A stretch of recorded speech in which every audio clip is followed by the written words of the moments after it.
This is the story of the Suruí Forest Carbon Project, an example of an indigenous-led fight for sustainability.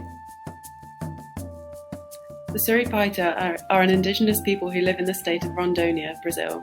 Their first official contact with the Brazilian authorities was in 1969, and in the following 4 years their population plummeted from 5,000 to 290 due to exposure to measles and smallpox. Nós estamos aqui agora dentro da terra indígena Uruauau. O que a gente pode ver é uma imensa destruição. In 1983, they won a demarcation of a small proportion of their ancestral land from Brazilian authorities. However, to secure these rights, the leaders required frequent travel to the capital city of Brasilia over 1,000 miles away. In order to finance these trips, they allowed for loggers to harvest the mahogany growing in their territory. Todo esse território aqui que vocês estão vendo, antes era tudo floresta. The community then continued to depend on informal logging, at first to support travel, but then as a means of sustenance. By 2005, over 10% of the Suruí's territory had been logged.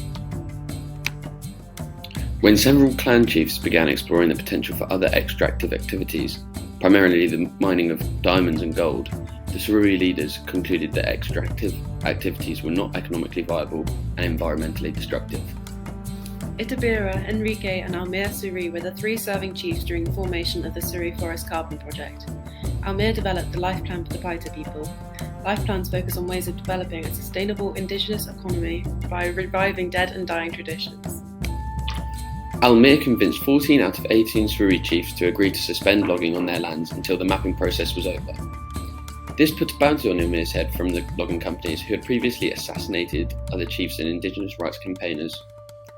For protection, he was sent overseas by the NGO to fundraise. Para nossa visão indígena, floresta é uma das papel que pode trazer a clima. On one of these fundraising missions, he met Beto Borges of the Forest Friends Association. Almir originally asked for a grant, but Beto responded with the proposal of carbon finance to secure long-term funding for reforestation, with proceeds used to subsidise the other sustainable land management practices Almir had aligned in the Paita Life Plan, such as fish farming and the harvesting of non-timber forest products.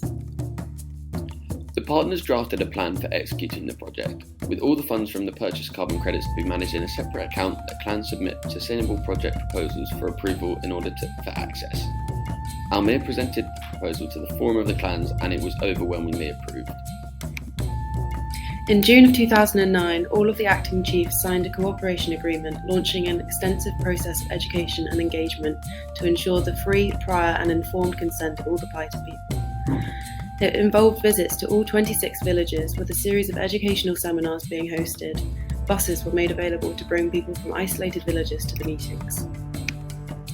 It is useful to mention here that Enrique Suruí, the leading proponent of increased logging in the territory, was absent on sabbatical due to health issues.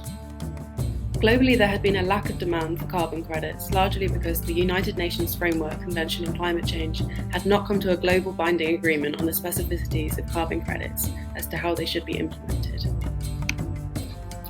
Fortunately, the charismatic nature of the project made it possible to sell offsets at above market prices with high-profile buyers such as Brazilian cosmetics giant Natura Cosméticos and the 2014 Football World Cup that was hosted in Brazil.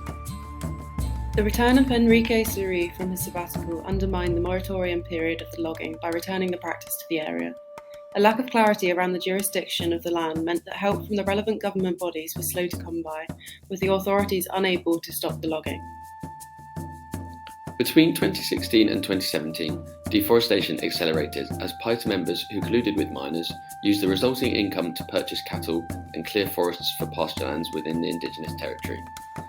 This time, authorities responded, first with a surveillance mission by FUNAI, the Brazilian governmental protection agency for Indian interests and their culture. This was then followed by a raid on an illegal timber operation outside the territory, but by then the mining operations were too widespread to control. In 2016, diamonds were also discovered, and Paita authorities again alerted the federal police, who in turn raided the mines and documented extensive environmental damage. According to the Guardian newspaper, the The police placed blame for the activities squarely on the shoulders of Enrique Suruí and the logging faction. Due to this deforestation, in September 2018, after extensive deliberation, the project partners formally suspended the offset project, concluding that it would be impossible to proceed due to the inability to guarantee the integrity and legitimacy of the purchased carbon credits. In the end, the project succumbed to the tragedy of the commons. The legacy of the Suruí Carbon Project lives on with Chai Suruí, the daughter of Almir. She studied law at university and now works with the Caninde legal team to protect Indigenous communities' rights and territory. She started a young people's organisation and is one of 6 young climate activists suing the Brazilian government for changing its 2005 carbon baseline to fulfil the Paris Climate Agreement's carbon reduction objectives. She was selected to speak on the opening day of COP26, preceding the UN Secretary-General. Indigenous peoples are in the front line of the climate emergence, and we must be at the center of the decisions happening here. We have ideas to postpone the end of the world. So, to what extent was the Suruí Forest Carbon Project a just transformation to sustainability? The aims of the project were very sustainable, providing a green income for the community whilst reforesting the territory. Before being suspended, the project generated almost 300,000 carbon offsets certified under the Verified Carbon Standard. The project funded 6 self-sufficient community development initiatives that continue to provide income to this day, including fish farming, organic coffee, and the commercialization of various non-timber forest products. The project was transformative as it was the first Indigenous-led initiative selling carbon credits to fund their self-developed 50-year life plan.